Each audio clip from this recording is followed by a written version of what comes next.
Istanbul, a huge city of superlatives where even the simplest excursion can be an adventure. Assalamualaikum. Lost on what to do? We have port basics and tips to get you started, plus surprises that made this city the highlight of our trip to Europe. I'm Troy, and this is the Port Lowdown. Istanbul is the largest city in Turkey, alongside the Bosphorus Strait, the boundary between Europe and Asia. This city of 15 million, the most populous in Europe, has a deep, deep history, particularly with trade and religion. Forget the rental car. This city has way more to see and do than can be squeezed in a week, much less a port stop. So it can be daunting. With your limited time, it's usually advised to stick to the main tourist focal point, the Sultanahmet, which has the city's most famous landmarks, the Hagia Sophia Mosque and the Blue Mosque. But luckily, getting around is pretty easy. First, take time to savor the sail-in. The view is as iconic as New York, as romantic as San Francisco, and probably the grandest port entrance in Europe since you dock in the city proper, in full view of the mosques and cityscape. It's especially amazing in the morning, just as the sun rises. It's the mix of modern and beautifully preserved old that makes the view so fascinating. You dock in the Galata district, just across the bridge north from the central tourist hub of Sultanahmet. At first, the port doesn't seem to be there, but a shopping mall and modern art museum. But this dock is one of a kind, the first underground cruise port complex. This is a fairly recent addition to the city, a push to lead the world with modern amenities and gleaming high tech. It doesn't disappoint.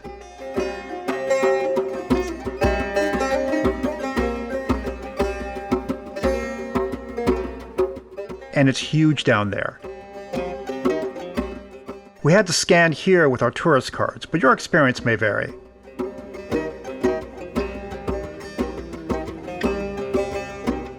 ATMs are inside, and if you're taking cabs, we would advise getting some cash. Great bathrooms.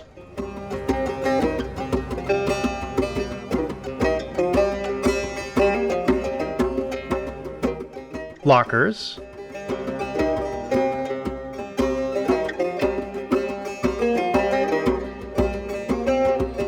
For a facility of its size, navigation is pretty easy with lots of good signage. Tour groups meet mid-level. If you're not going on a tour, you'll be directed to the lobby. Here I was directed to go down and then up again 2 levels. The escalator system here can be a little confusing, but follow the signs and you should be okay.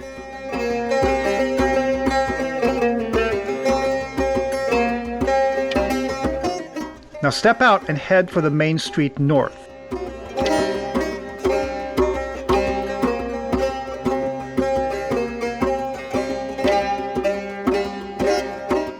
We will pass another security gate before exiting. The cabbies will be out in force, many of whom will hope to take you on a package tour, which earns them more. We were heading for a traditional Turkish breakfast at Olive Garden. No, not that one, which was in the Sultanahmet district. And since we were a mixed group, we needed a ride and not the tram, which would have required more walking. We wanted door to door. Our first default was Uber, but they no longer operate there. So we needed to find a cabbie and negotiate.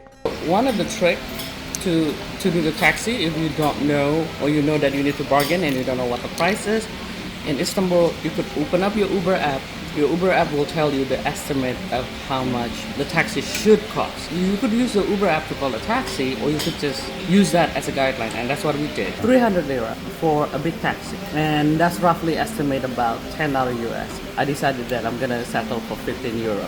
So when the guy said like, oh, he's not gonna do it for 15 euro, we just walk away because that is more than generous bargain. They actually quoted me $40 US, but that's the first guy who we met walking out from the port. They always double the price. Always know where you start with and just bargain half a price, and that's the same goes when you bargain anywhere in the store.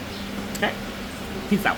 Now besides cabs, there's also trams, which have their own lines on the street and cut across snarled traffic, and they're air-conditioned, modern, and comfortable. When you exit from the port, just turn left and walk for about 5 minutes to the Tofane station. From there, you can take the T1 tram to Sultanahmet. You can pay the fare at the gate with your credit card if you don't want to get a transit card, which is roughly only a few US equivalent. The ride itself takes about 15 to 20 minutes. Just be careful crossing. Entering and exiting the stations involves walkways that are narrow and crossing tracks while cars are operating. Now, we want to share some experiences. First, a Turkish breakfast at this Olive Garden, a family-run business. Blink and you might miss the entrance, a literal hole in the wall that opened up to a beautiful garden.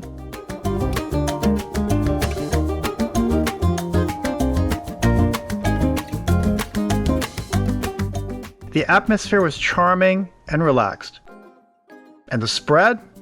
Well, check this out.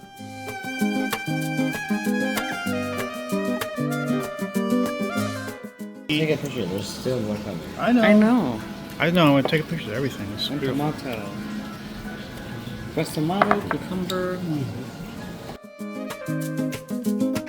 So this is kind of like a tapenade, ground olive and olive oil. This was an amazing experience. Skip the ship breakfast buffet and treat yourself to this traditional feast. And we got a taste of Turkish hospitality, as he explained all the dishes and treated us like family. We were the only ones there that early. Tella. Yeah, this is jam, this is honey, jam also. This is a special Turkish sweet thing. Next, we had to negotiate the old, winding streets to get to Sultanahmet Park. Very old, very winding. If you have mobility issues, this will be challenging. Narrow and broken sidewalks, tight streets, speeding turns, and hills. Now, while climbing, we encountered a group of Turkish men who offered their stools to our parents so they could rest. Then they offered us tea and showed us into their tea store. Salesmanship? Well, you bet. But mingled with genuine concern for our parents and a relaxed, hospitable nature. Besides, my wife never saw a tea store she didn't like. You should try it. It's a little bit, and it's very, it's very minty. So, some people might find these selling techniques as intrusive and pushy. But we found it to be fun. Trading is in their DNA and a standard in their culture. Oh my god. If you want take home also, I have also different size of bags, like small bag, bigger bag. Okay. So you can buy smallest quantity just to taste it. Yes. But if you know what you want really, you can buy them bigger. So you can seal them by the vacuum pack, put sticker on it, keep long time, Okay. no problem to take home. By the way, you have a discount. Yeah. From the uncle, It's yeah. just, yeah. That's important, big number. Big number, okay. No, for food actually big number, yeah. Oh, okay, Yeah. okay. We got more out of the experience by relaxing and allowing for some purchases. We had an idea of what we liked and a certain amount of money we're willing to spend. It's like going to Vegas with a set amount you're willing to part with. So don't take it personally, try your hand at bargaining, and have fun. Wait, this is good. This is good. The one that you gave me, what was it? Eucalyptus. Okay, Yeah. can I get a small one? This is It's so also good. a big mixture. It's not only eucalyptus. Eucalyptus, And a mint, mint. lemon, green tea, and orange. This is so refreshing. So refreshing, right. You'll get a memorable cultural experience and, honestly, some pretty unique stuff. I mean, we carried a lot of tea back home. And the locals we encountered were genuinely helpful and gracious, even in sales mode. You might even get a car ride back to the port in the owner's private car, as happened with Angelia and her parents at this Chinese restaurant, which the food is great, which recommend it. The owner didn't have to offer the car, and yes, they had to pay, but it was generous nonetheless. To us, it all felt welcoming, and we just went with the flow. By the way, if you're getting good info and fun from this video, please give it a like and share with your friends. And consider subscribing for more port reports, ship tours, and tips for cruisers who love being independent and seek unique experiences. It wasn't a far walk to Sultanahmet, it just felt like it with the hills and the heat. Once here, take in the lovely Central Park before exploring the Blue Mosque and the iconic Hagia Sophia Mosque. Close to the Hagia Sophia along the park square is a paid public toilet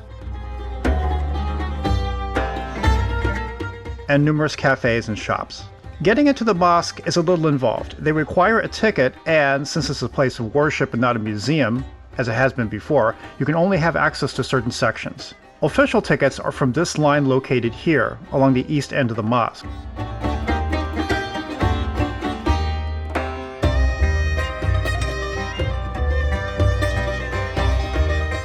You can also order tickets online via their official link, and this is per Rick Steves. But you'll also be approached by people offering skip-the-line tickets to give private tours. Now, we didn't negotiate for these.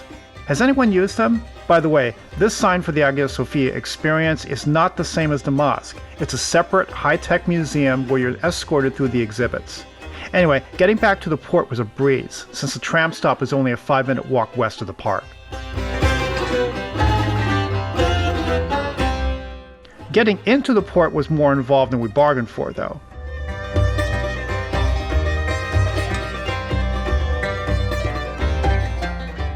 Security is tight, don't lose that tourist card and ID. Security procedures here are just 1 degree less than your standard airport, so don't expect a fast re-entry. Once through, it's a fair walk back to the ship. We're asked to fill out this tourist survey for some reason. Oh man, I haven't answered this many questions since I applied for my house loan. Well, we discovered this form was optional, thank goodness. Cruising only gives you a taste of a place with only a few hours to take it in, but we certainly got the bug for Istanbul, worthy of a much longer trip. We hope to return someday and take in the richness of this really fascinating place. Have you been to this port or have any questions? Leave us a comment.